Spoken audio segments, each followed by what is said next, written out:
Оваа промоција е само продолжение на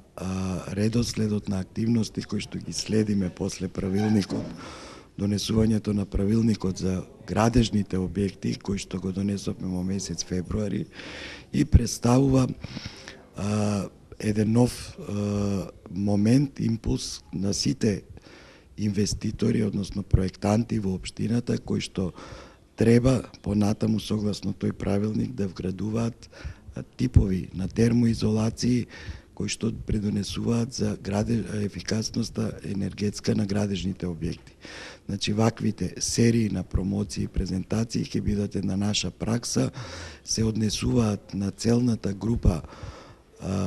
тоа се во главном проектанти и инвеститори кои што работат во нашата општина,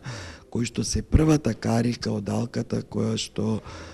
ствара, проектира објекти кои што понатаму имаат висок степен на градежна енергетска ефикасност, односно тоа се објекти од високите А, Б и С класи. За среќа, праксата во овие 3 месеци на имплементација на правилникот покажа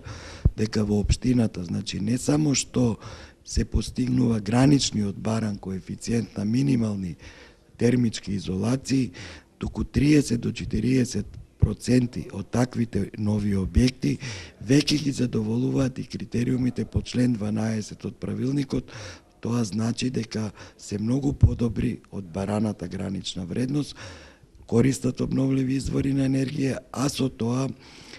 значи дека имаат право на повраток на оние 20% на комунали кои што ние како општина, како субвенција ги даваме за градбата на ваквите објекти.